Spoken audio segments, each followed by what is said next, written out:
Dobrý večer, děkuji paní ředitelce Městského kulturního centra Beroun Kateřině Masopustové za úvod.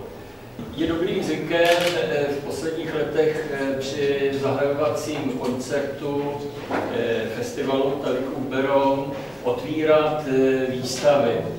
Někdy renomovaných místních umělců, někdy dokonce umělců renomovaných hodně, to znamená mimo regionu, ale také, a tomu je tak dneska, umělce ty nejmenší nebo nejmladší, naše děti.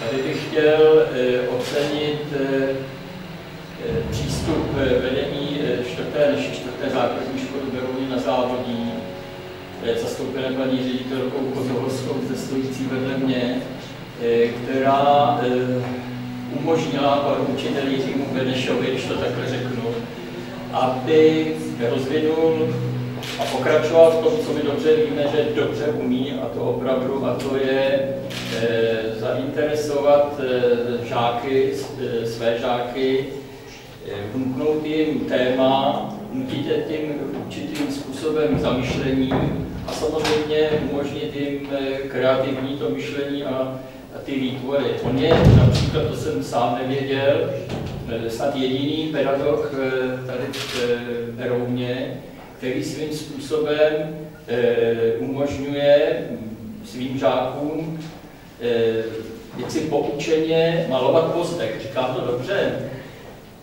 Nevím, jestli jsem jediný, který to umožňuje, a nevím, jestli poučeně. Poučeně, ale rozhodně nesprejují.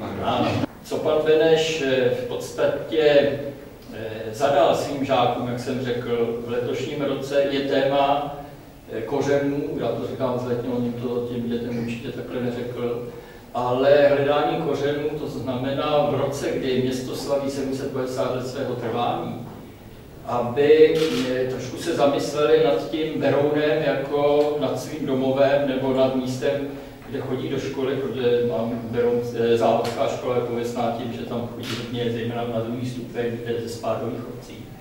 Takže zamyslet se nad tím, co je ten Beroun pro mě jako člověka zajímavý, proč, jak si o něm maluji a tak dále. No a druhé téma, které se rozvíjelo, nebo se rozvinulo, je otázka hudby, nechci říct přímo Talichova Berouna, ale Beroun, hudba, proto se to jmenuje vlastně obráceně Beroun, my a hudba, je to tak.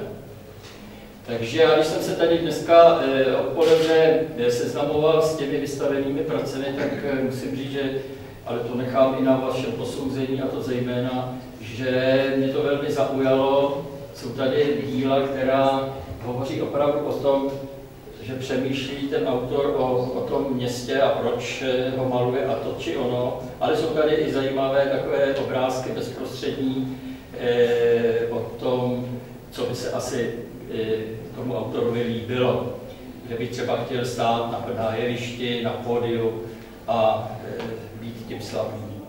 Já bych chtěl na závěr svého krátkého vystoupení poděkovat panu Benešovi za to, že takto pracuje s dětmi. On je mimo jiné svým způsobem autorem toho pomalování altánů v prostoru penzionu, mezi penzionem a plaveckým bazénem. Tam jsme měli problémy, nebo město mělo problémy s udržováním pořádku, víte, udržovaly se tam různé živly, tak se to vyřešilo, pomalovalo, je to skvělá zoologická zahrada, kde máme vlastně zvířatů z celého světa. Stejně tak chodíme denně a možná už to ani nevnímáme, ale myslím si, že velká část lidí ano, a to je pomalovaná zeď, když jdete z náměstí Klávce po levé straně. Jste taky zatím dílo pana Beneše i v letošním roce obětavě se svými dětmi poopravil tu fresku celou, protože ty sprejeři opravdu v tom negativním slova smyslu se tam na to taky vyřádili. Takže já bych chtěl ještě jednou poděkovat, chtěl bych popřát výstavě hodně úspěchů, bude vystavena tady po celou dobu konání festivalu, to je do 13. listopadu. Věřím, že najde tady jaksi ohlas u abonentů i návštěvníků koncertů a nejenom jich, jsou tady taneční, začíná na pozemce bohatý život poměrně, takže určitě autoři tady najdou seberealizaci v myšlení diváků. Takže ať se výstavě daří a panu Benešovi a jeho žákům zvlášť. Děkuji pěkně.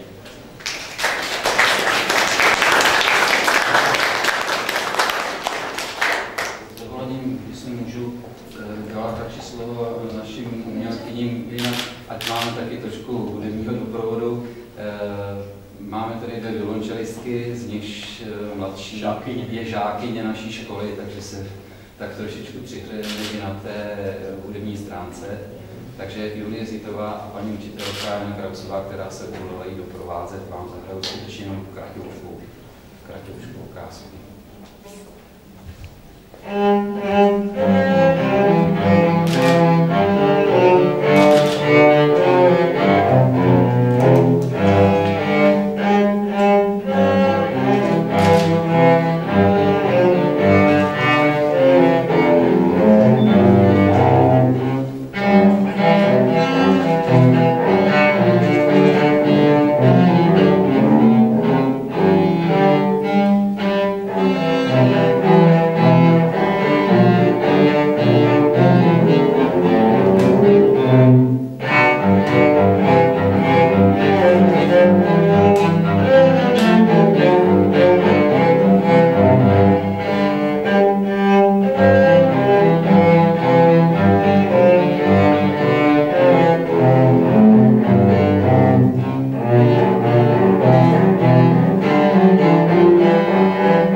Kolem vás jsou tedy výtvory, které jsou skutečně teda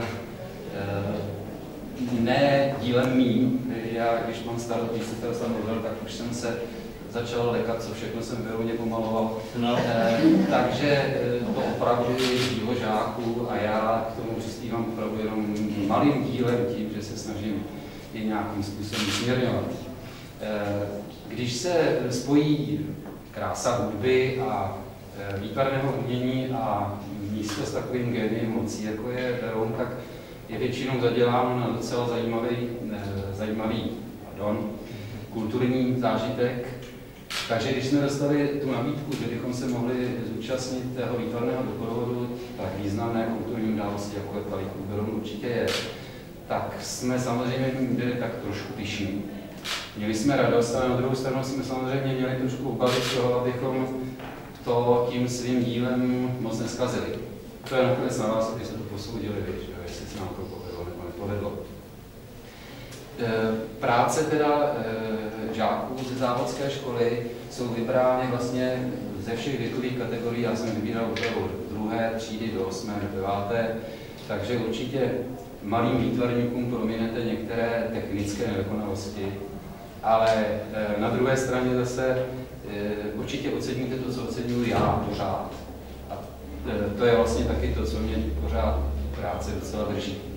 A to je to nadšení těch dětí, řekl bych, touha něco pořád dělat, objevovat, fantazie, kterou samozřejmě dospělí už většinou nemáme, ale mezi dětmi se teda, myslím, najde dost a dost. Já mám radost, že děti, které my jsme kolikrát v současné době ochotní vnímat jako ty tvory, kteří prostě sedí se sluchátkama na uších a koukají do mobilních telefonů, tak pořád mají takovou nějakou tendenci k tomu výtvarnému umění si přece jenom trošičku přiblížit. Zcela úmyslně na těch výtvorech nejsou jmenovky, protože zaprvé to má být představení školy jako celku, ale hlavně bylo by to trošku nefér vůči těm, kteří se na tom zúčastnili také, ale prostě jejich práce, když byly možná stejně kvalitní, tak se sem vlastně nedostali, protože nezbylo místo. No, tak abych nemluvil dlouho, takže teď už vám přeju jenom dneska večer za sebe hezký, snad teda dvojí, doufám, kulturní zážitek.